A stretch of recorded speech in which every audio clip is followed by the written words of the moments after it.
Jemaah sekalian, kembali dalam lanjutan pembahasan kitab kita, kitab Bahjatun Nazirin, yang merupakan kitab yang mensyarah, yang memberikan penjelasan kepada kita semua.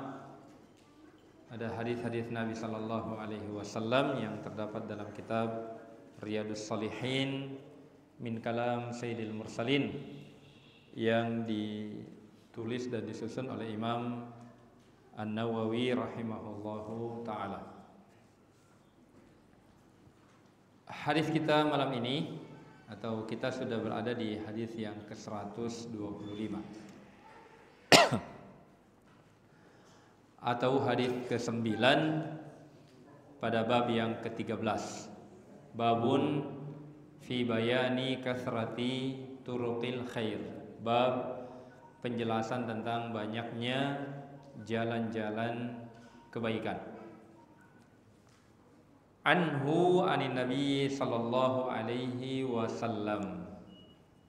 Dan darinya, ya, kembali Imam An-Nawawi hanya menyebutkan anhu, darinya, maksudnya dari periwayat hadis atau sahabat yang meriwayatkan hadis sebelumnya, yaitu sahabat yang mulia Abdurrahman bin Sakhar, atau yang kita kenal dengan Abu Hurairah radhiyallahu anhu. Dari Nabi sallallahu alaihi wasallam qala, Rasulullah bersabda, al-imanu bid'un wa sab'una aw bid'un wa sittuna syu'bah, fa afdaluha qawlu la ilaha illallah wa adnaha imatatul adza 'anit tariq wal haya'u syu'batun minal iman. Muttafaqun alaih. Jadi Rasulullah sallallahu alaihi wasallam bersabda, keimanan itu terdiri dari bid'un wa sab'un atau bid'un wa sittun syu'bah, ya. Jadi keimanan itu cabangnya, ya, berkisar, ya, bid'un itu antara 3 sampai 9, ya. Jadi al bid'u min salasatin ila tis'ah, ya, dari 3 ya sampai 9, ya.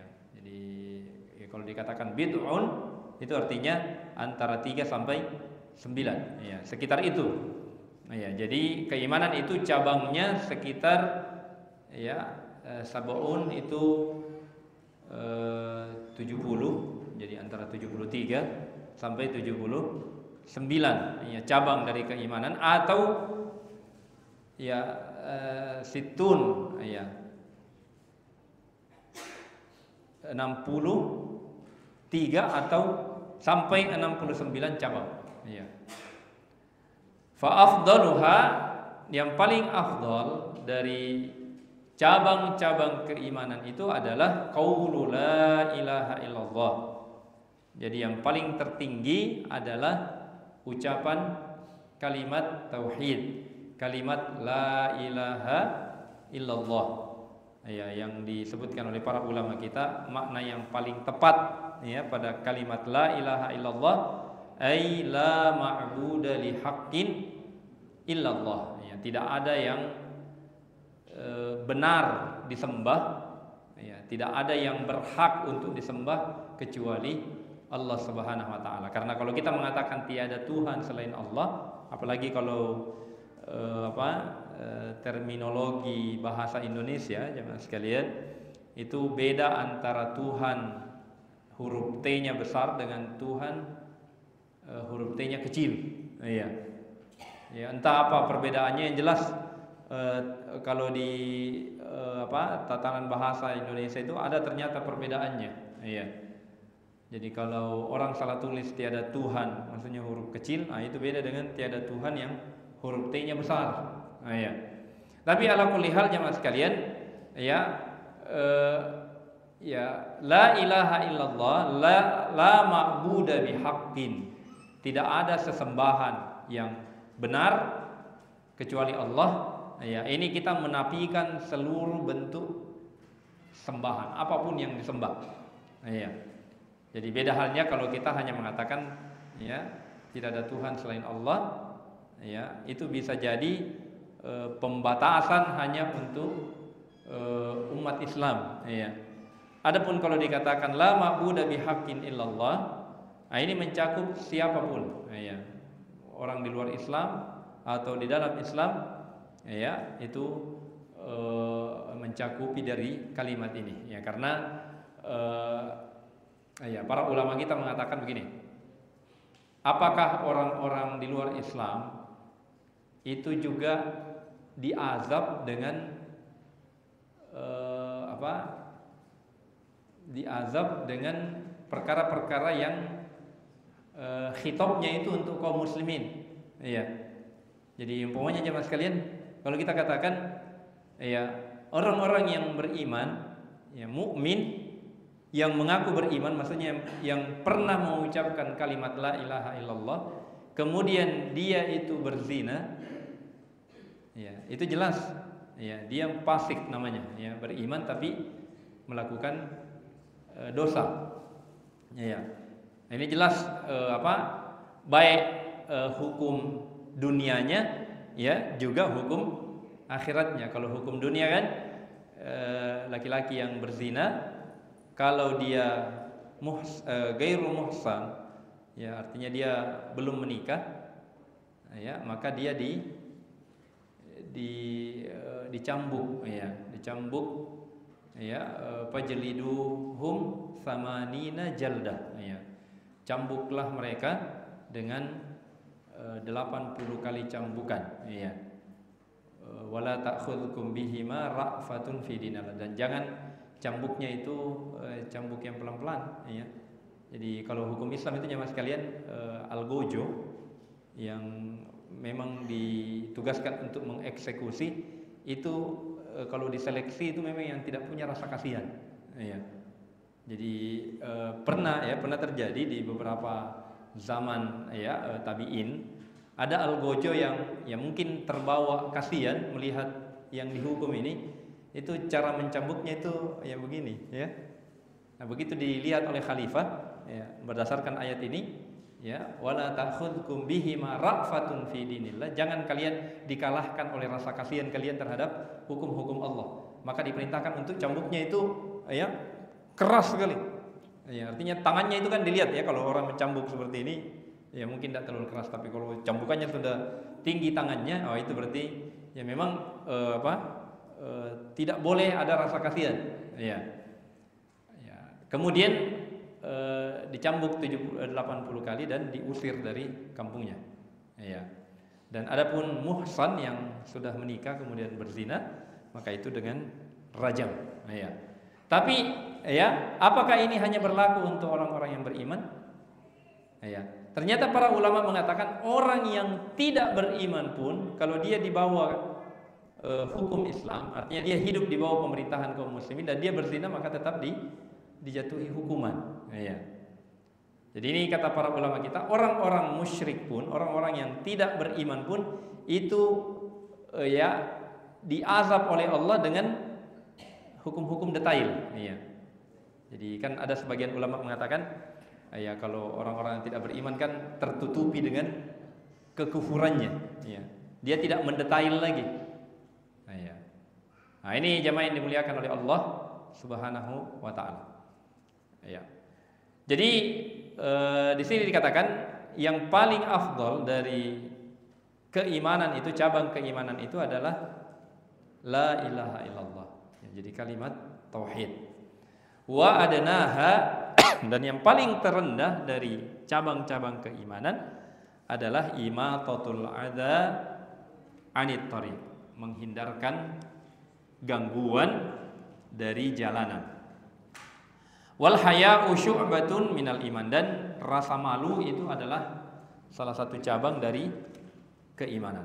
Muttafaqun alaih, disepakati oleh Imam Bukhari dan Imam Muslim akan kesahihan hadis kita ini, dan ini disepakati baik ya lafaz maupun maknanya. Ya, jadi disepakati.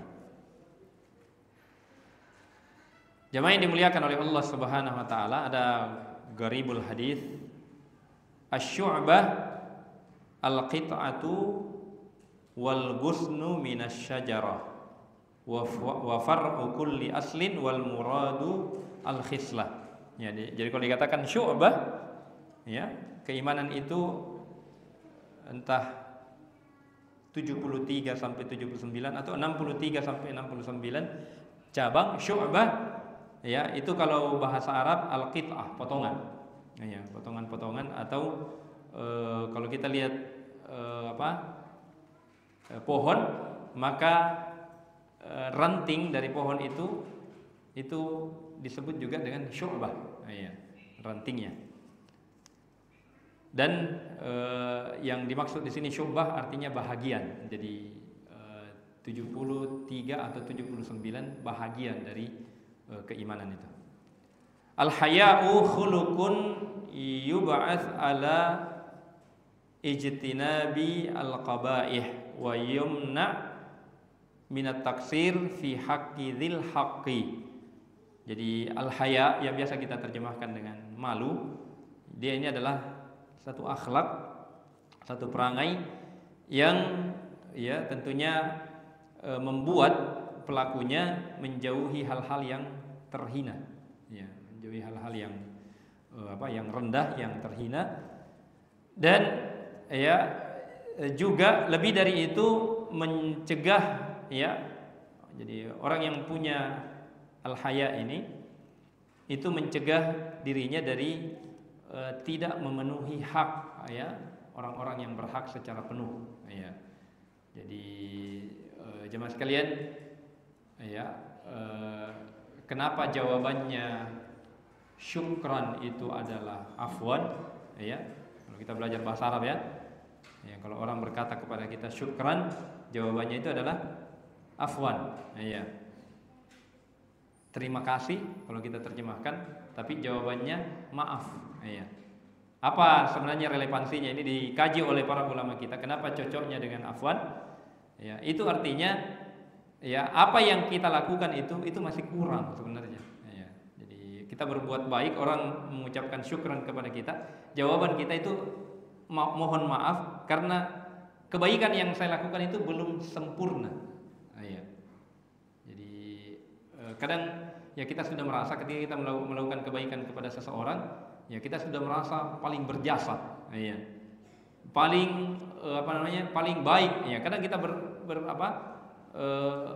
merasa kita paling baik kepada orang tersebut, ya. Padahal jemaah sekalian, kalau kita, ya, baca hadis-hadis Nabi Sallallahu Alaihi Wasallam, ya, Nabi menganjurkan kepada kita untuk berkhidmat penuh, ya, kepada orang-orang yang beriman, ya.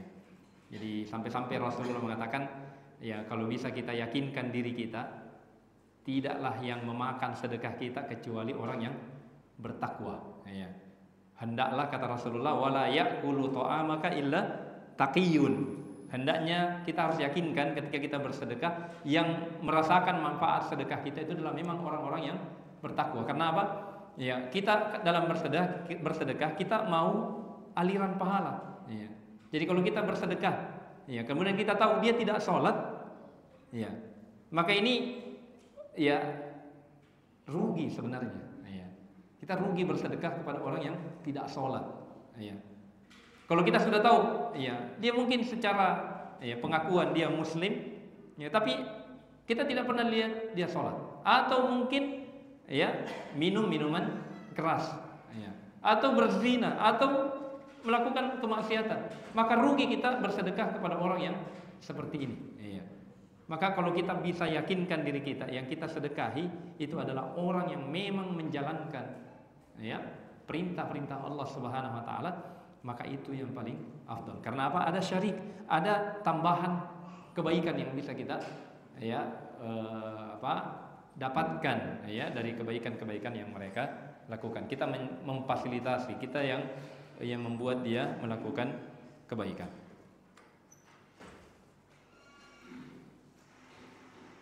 Afdaluha ay a'laha wa aktsaruha ajran. Ketika dikatakan ya, cabang yang paling afdol itu artinya yang paling tinggi dan paling banyak pahalanya.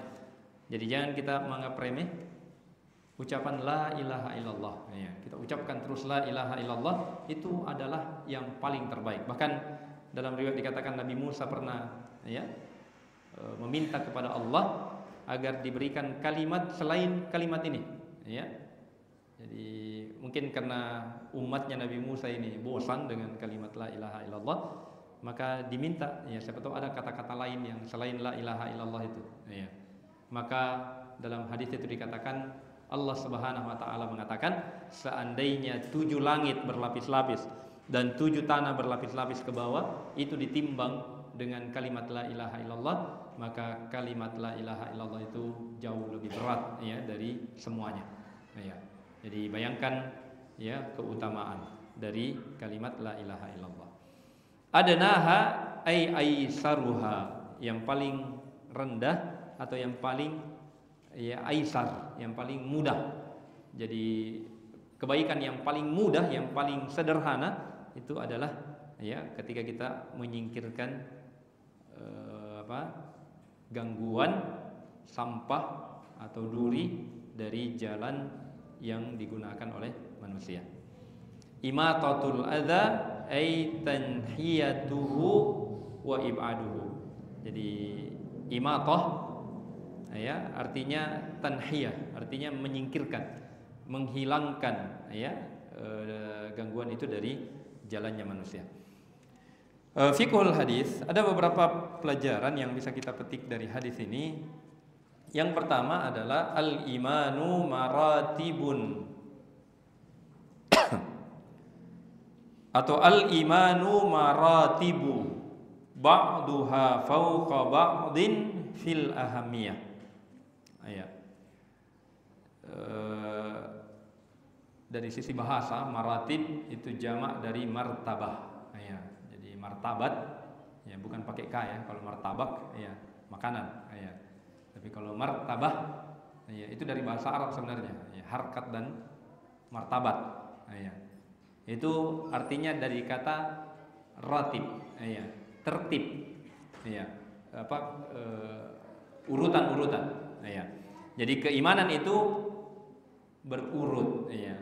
Artinya sebahagian dari sebahagian yang lain itu memiliki kepentingan. Ya. Artinya ada yang lebih urgen. Ya. Jadi agama ini mengajarkan kepada kita ada skala ya, prioritas. Ya. Ada yang lebih diutamakan. Dan ini penting untuk kita ya ketahui ya, yang mana kadang kita berada di satu keadaan yang mengharuskan kita memilih ya. Jadi yang mana yang kita pilih, yang mana yang lebih kita dahulukan ya. Dan ya Rasulullah sallallahu alaihi wasallam begitu penyayangnya beliau kepada umat ini ya, beliau itu dikatakan ma khuyyira Rasulullah sallallahu alaihi wasallam ya an syai'in illa ikhtara aisarahuma ya. Rasulullah itu tidak pernah diperhadapkan dua pilihan kecuali beliau memilih yang lebih sederhana ya, sebagai bentuk kasih sayang kepada umatnya ya. Jadi makanya ya kadang kita dapati hadis-hadis Nabi sallallahu alaihi wasallam ya itu lebih memberikan kepada kita kemudahan ya, lebih memberikan kepada kita hal-hal yang sederhana ya di dalam syariat ini. Jadi keimanan itu adalah bertingkat-tingkat ya. Jadi ada yang lebih afdal ya, ada yang utama dan ada yang lebih utama. Dan ya bagi kita ya dalam fikih diajarkan taqdimul aham fal muhim, mendahulukan yang lebih penting ya dari yang penting ya. Mungkin sama-sama penting tapi ada yang lebih ya, lebih penting. Dan ketika Rasulullah mengutus ya Mu'adz bin Jabal dan Abu Musa al-Asy'ari ya radhiyallahu anhuma ke Yaman untuk menjadi dai ya, Rasulullah mewasiatkan ya hal-hal yang ada yang lebih prioritas ya, lebih diutamakan untuk disampaikan.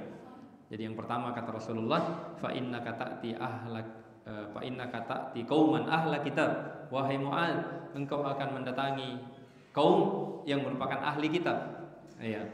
Faliyakun awwala ma tad'uuhum ilaihi syahadatu alla ilaha illallah. Hendaknya yang paling pertama yang kalian sampaikan kepada mereka adalah la ilaha illallah. Ini menunjukkan dakwah yang paling pertama harus kita sampaikan adalah persoalan tauhid, ya. Persoalan bagaimana kita memahami perkara-perkara yang sangat penting dalam kehidupan kita, yaitu persoalan tauhid, ya. Dan Rasulullah mengatakan selanjutnya, fa inhum ata'u laka bidzalika fa'alimhum annallaha qad aftarada 'alaikum khamsa salawatin fi kulli yaumin wa lailah. Kalau mereka sudah menerima dakwah tauhid, maka ajarkanlah kepada mereka bahwasanya Allah mewajibkan kepada mereka untuk menunaikan ibadah salat 5 kali sehari semalam. Jadi dari sini jemaah sekalian kita memahami ada perkara-perkara yang lebih penting, ada yang penting tapi ada yang lebih penting untuk kita dahulukan. Kemudian jemaah sekalian, al-imanu indas salafi ahli hadis qaulun wa amal, wa dalalatul hadisi ala dzalika anna Rasulullah sallallahu alaihi wasallam dzakara al-qaul wa huwa qaulu la ilaha illallah wa dzakara mithalal amali wa huwa imatatul adza anit tariq. Jadi keimanan itu dalam pandangan ahlus sunnah wal jamaah, para salaf, para ulama-ulama terdahulu kita, orang-orang saleh, itu memahami bahwasanya keimanan itu adalah perpaduan antara perkataan dan perbuatan. Jadi ini jangan kita salah memahami, karena sebahagian orang-orang yang sesat, orang-orang orientalis yang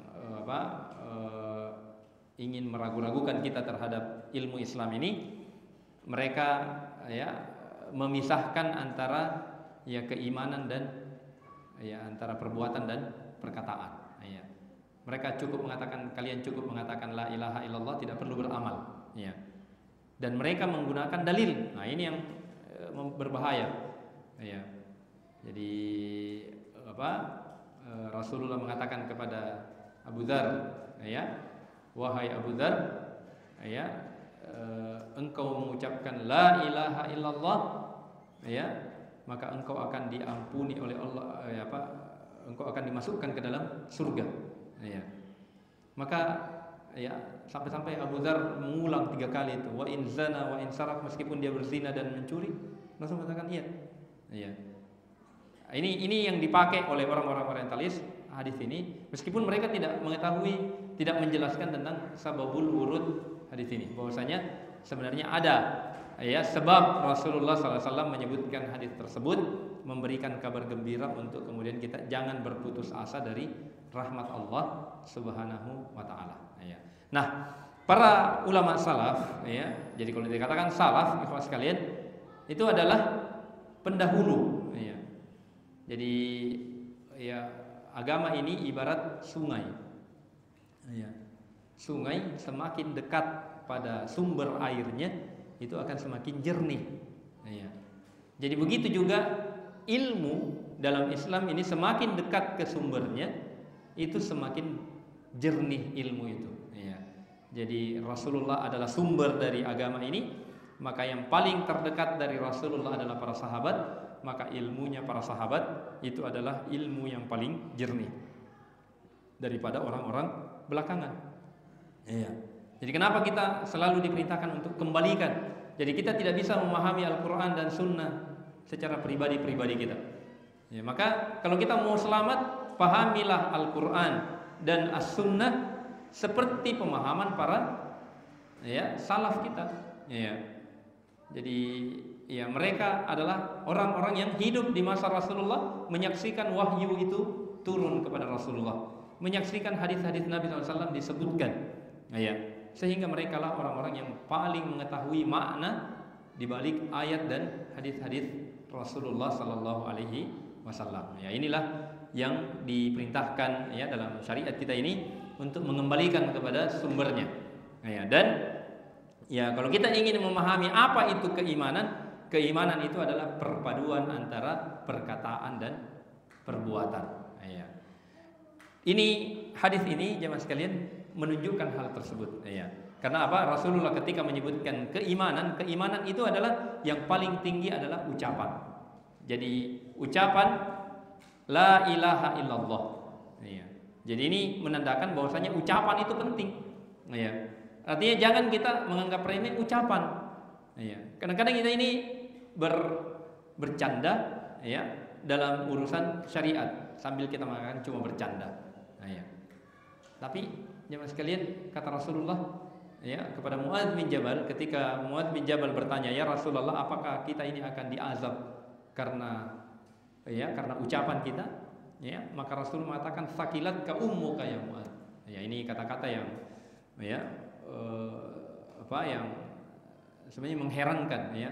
Apa kalian tidak sadar betapa banyak yang kata Rasulullah dimasukkan ke dalam neraka disebabkan karena ucapan-ucapan mereka. Ya, jadi jangan kita menganggap remeh ucapan-ucapan. Ya. Jadi kata kekufuran ya dan seterusnya banyak ya yang kita lihat hari ini. Ada yang menentang Allah ya, naudzubillah. Ada seorang wanita itu yang siapa namanya itu yang demi konten ya, naudzubillah dia menentang Allah Subhanahu wa taala ya. Ada juga ya banyak ya yang kita saksikan hari ini yang demi untuk mendapatkan simpati dan menarik ya orang lain ya, mereka ya tidak segan-segan untuk mengucapkan kalimat-kalimat yang berbahaya ya. Tentunya ya ini semakin meyakinkan kita terhadap hadis Nabi SAW tadi ya, betapa banyak yang akan disiksa oleh Allah Subhanahu wa taala disebabkan karena lisan-lisan mereka. Nah, kemudian wa dzakara mitsalal amal wa huwa imatatul adza anit thariq. Dan Rasulullah menyebutkan contoh dari amalan. Jadi iman itu perbuatan dan perkataan dan perbuatan. Kalau dari perkataan kalimat la ilaha illallah. Kemudian Rasulullah menyebutkan juga dari contoh amalan adalah menyingkirkan duri atau gangguan dari jalanan. Nah, ini menunjukkan ya iman itu adalah perkataan dan perbuatan. Nah, ya. Kemudian al-imanu dafi'un wa dhabitun lil amali shalih fa huwa alladhi yuthmirus shalihat wa huwa alladhi yuqayyidu tawjihaha limardatillah. Jadi keimanan itu ya adalah penjaga dari amal soleh kita. Ya, jemaah sekalian, amal soleh itu kan ya bukan hanya amal soleh dalam artian perintah-perintah yang khusus, ya, tapi seluruh bentuk kebaikan itu adalah amal soleh. Ya. Jadi ya bagi kita umat Islam tentunya sholat, puasa itu adalah amal soleh. Tapi untuk semua manusia, baik beriman atau tidak beriman, semua jenis kebaikan itu adalah amal soleh. Ya. Jadi menyingkirkan duri dari jalanan itu bukan hanya ya kemaslahatannya untuk orang-orang yang beriman, tapi orang-orang kafir juga membutuhkan ini. Ya. Menyediakan ya hal-hal yang baik. Ya. Itu adalah bentuk amal soleh. Ya. Namun jamaah sekalian, amal soleh yang akan dinilai oleh Allah Subhanahu wa taala adalah amal soleh yang didasari oleh keimanan. Artinya orang-orang yang tidak beriman itu tidak dinilai amal-amal kebaikannya sebagai amal soleh di sisi Allah Subhanahu wa taala. Ya, kita sering mengambil contoh jemaah sekalian, ya hari ini ya dan mungkin beberapa tahun atau beberapa abad ke depan kebutuhan kita terhadap listrik itu adalah kebutuhan yang ya sudah menjadi kebutuhan dasar, yang kebutuhan pokok kita. Handphone kita itu adalah kebutuhan pokok kita. Ya.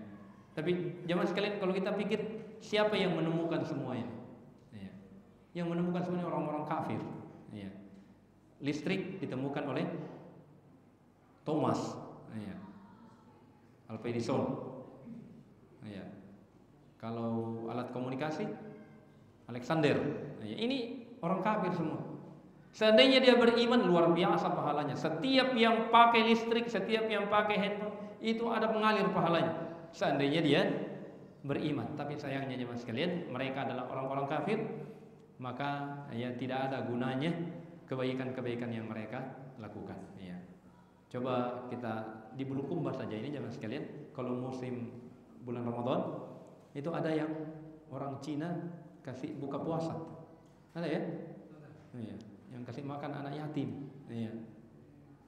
Ada yang ya bahkan ya saya sering baca-baca ada beberapa kebaikan ya, ada beberapa ya seperti umpamanya masjid dibangun oleh orang-orang kafir. Iya.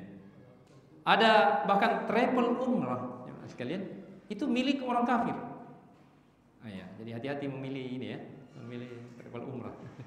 Jangan sampai milik orang kafir yang kita pakai. Nah, ini sekalian ya. Ini tentunya kebaikan sebenarnya yang dia lakukan. Iya. Tapi tidak ada gunanya di sisi Allah Subhanahu wa taala.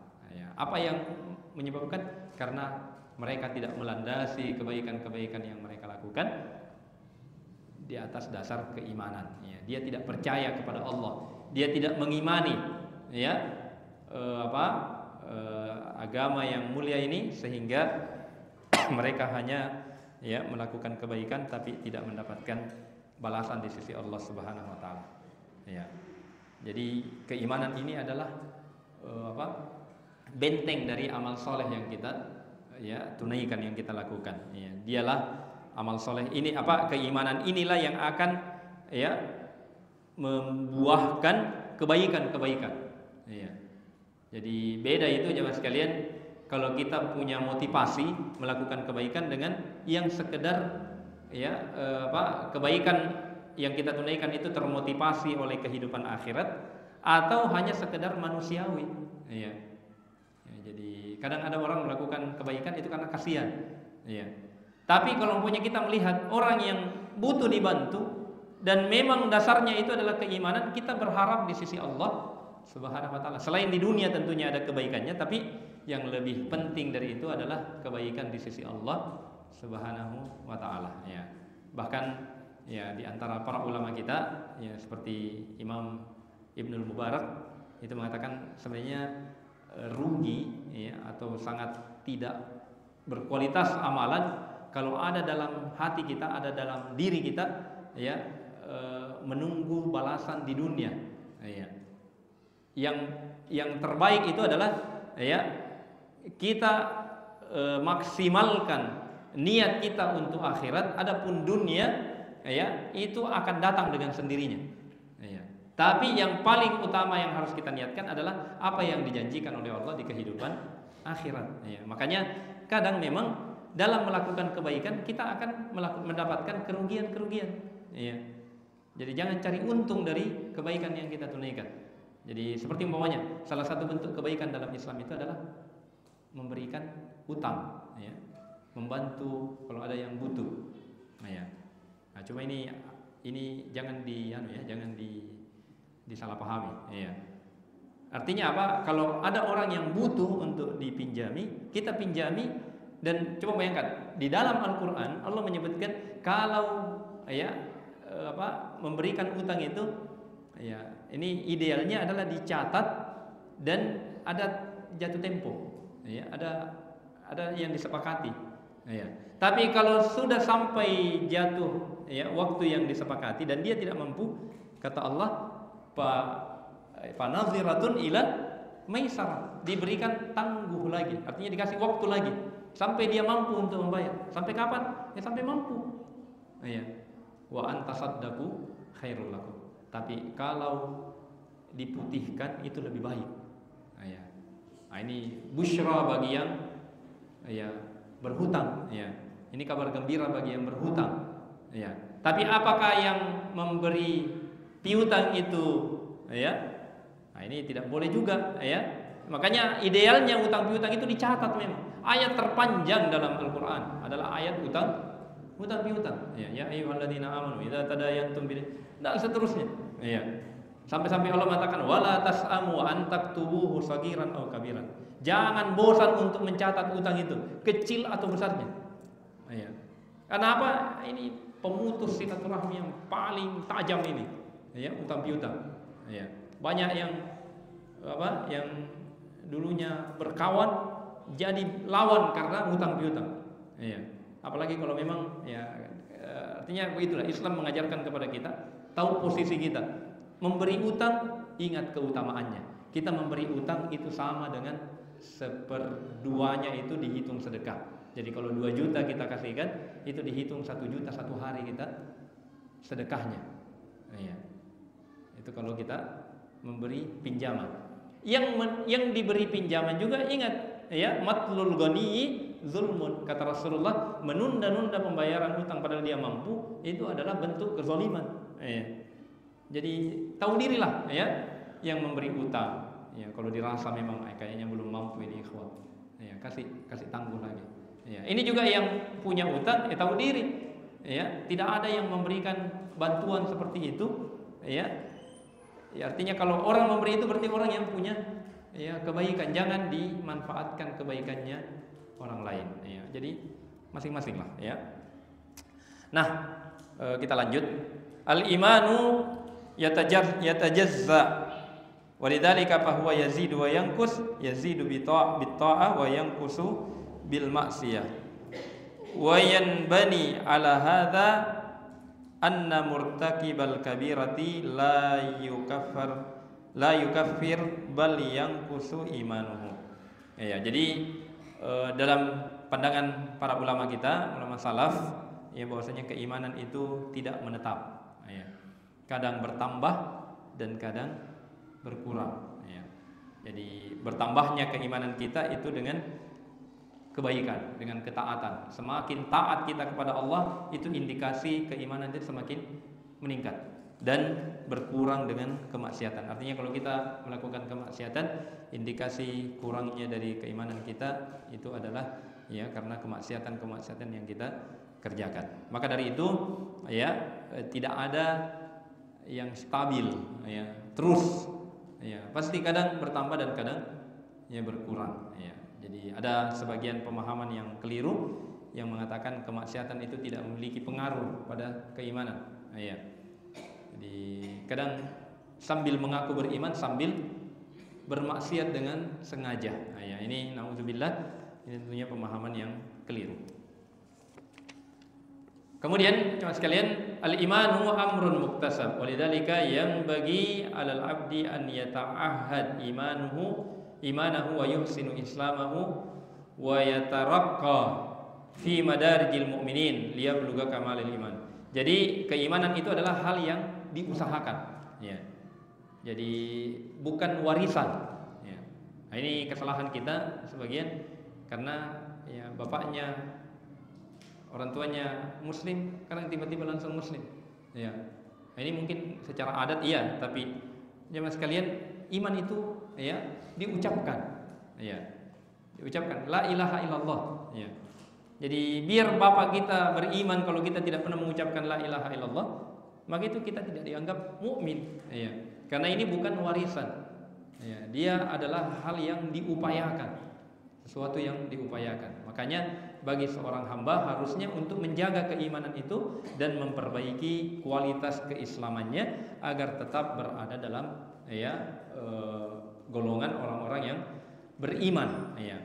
Jadi orang beriman pun turun keimanannya kadang, ya, dalam beberapa keadaan, dan kadang bertambah. Ini menunjukkan, ya, keimanan itu bukan satu hal yang paten, yang, ya, sehingga kadang orang tertipu, ya, merasa dirinya, ya, tidak lagi ada ancaman dalam dirinya untuk keluar dari, ya, keimanan ini. Kemudian tafawutu maratibil iman laisa mada'atun lihtiqari sya'airiddin li'annaha kulluha min indi rabbil alamin. Bertingkat-tingkatnya derajat dari keimanan ini bukan, ya, jangan menciptakan sikap dalam diri kita untuk menganggap remeh sebahagian kebaikan. Ya, jangan kita mengatakan, ya, kan ini yang terendah aja, ya. Menyingkirkan duri dari jalanan, gangguan dari jalanan disebutkan yang paling terendah. Jangan kita mengatakan ini kan yang paling terendah, ya. Artinya yang lain mau yang kita lakukan, ya. Nah, ini tidak boleh menciptakan, ya, sikap yang seperti itu, karena semua ini datangnya dari Allah Subhanahu wa taala. Kita tidak pilih-pilih. Apapun yang ya mendatangkan kebaikan, ya kita tetap bersemangat, termotivasi untuk melakukannya. Kemudian yang terakhir, jemaah sekalian, al-haya'u khuluqun mahmudun yab'atsu 'alal imani billahi wa muraqabatihi wa mujahadatin nafsi 'ala ta'ati. Qad busitatil qawlu qad basattu al-qawla fihi fi risalatin mustaqillah, ya, al-haya'u fi daw'il kitabi was sunnah. Jadi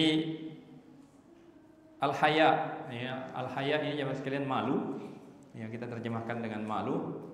Meskipun kalau kita mau detailkan, ya, al-haya ini lebih luas maknanya, ya, dari sekedar malu, ya, karena dia adalah dari dalam jiwa, ya. Dia adalah akhlak yang terpuji yang menyebabkan pelakunya beriman kepada Allah, kemudian, ya, merasa diawasi. Jadi rasa malu kita ini, al-haya itu mendatangkan, ya, kita ini diawasi oleh Allah Subhanahu wa taala sehingga tidak melakukan hal-hal yang dilarang meskipun kita bersendirian. Ya, makanya, ya, ketika ada sahabat, ya, Abdullah bin Abbas, ya, radhiyallahu anhu, ketika beliau ditanya bagaimana hukumnya, ya, mandi dengan telanjang. Ya, mandi dengan telanjang. Ya, beliau mengatakan kalau ruangannya tertutup, ya, secara hukum fikih boleh, ya. Tapi, ya, Allahu ahaqqu an yustahya minhu. Allah lebih berhak untuk kita malu. Ya. Artinya kalau kita malu dari pandangan manusia, maka pandangan Allah kita lebih malu. Ya. Artinya kalau bisa jangan telanjang bulat, tetap pakaian meskipun, ya, tidak menutupi semuanya, ya, itu lebih bagus. Ya. Ini kata Abdullah bin Abbas radhiyallahu anhuma. Ini disebut al-haya. Ya. Ya, artinya rasa malu, ya. Dan jemaah sekalian, kalau kita mau lebih detail lagi tentang al-haya ini, ya, ini penulis kitab Bahjatun Nadirin itu punya kitab yang berjudul Al-Haya'u fi Daw'il Kitabi was Sunnah. Rasa malu dalam pandangan Al-Qur'an dan Sunnah. Itu ada, ya, dalam wallahu a'lam apakah sudah diterjemah atau tidak. Yang jelas ini kitab yang luar biasa, ya, baik untuk kita baca untuk menambah wawasan kita. Karena al-haya, jemaah sekalian, itu dekat dengan al-haya, ya, hidup, ya. Jadi kalau kita hidup, ya, kebutuhan kita terhadap hidup, ya, itu sama dengan kebutuhan kita dengan rasa malu ini, ya. Agar kemudian kita, ya, bisa menjalani kehidupan kita sesuai dengan yang Allah Subhanahu wa taala, ya, perintahkan bagi kita semua. Alhamdulillah, hadis ke-125 ini kita anggap, ya, selesai, ya, dan mudah-mudahan Allah Subhanahu wa taala memberikan kepada kita, ya, keberkahan dengan kajian-kajian hadis kita yang memberikan makna-makna kebaikan yang berasal dari Nabi sallallahu alaihi wasallam. Terakhir, jemaah sekalian, ada amanah untuk kita sampaikan. Tidak tahu panitianya di mana, Ustaz Mokbar. Ya, ada amplop yang mau dibagi-bagi, gitu. Amplop ZIS, ya, Ramadan. Ya, jadi Wahdah Islamiyah berinisiatif untuk mengumpulkan donasi-donasi kita agar kemudian kegiatan-kegiatan dakwah ini bisa bisa dimaksimalkan. Ya. Jadi ini jemaah sekalian di live indah, ya, direkam jadi. Ya, direkam. Ini alatnya kan tidak dibeli gratis ini, ya. Butuh dana. Jadi berpartisipasi, ya, untuk kita, ya, memberikan sumbangsi kita, ya, sedikit banyaknya, ya, ini memberikan pengaruh kayaknya daripada dakwah-dakwah yang kita yang kita lakukan, ya, di ruang lingkup Wahdah Islamiyah, ya. Ya, saya kira demikian, Pak sekalian. Pembahasan kita malam ini semoga bermanfaat dan kita akhiri dengan ucapan atau doa kafaratul majelis. Subhanakallahumma rabbana wa bihamdika asyhadu an la ilaha illa anta astaghfiruka wa atubu ilaik. Subhana rabbika rabbil izzati amma yasifun wa salamun alal mursalin walhamdulillahi rabbil alamin. Wassalamualaikum warahmatullahi wabarakatuh.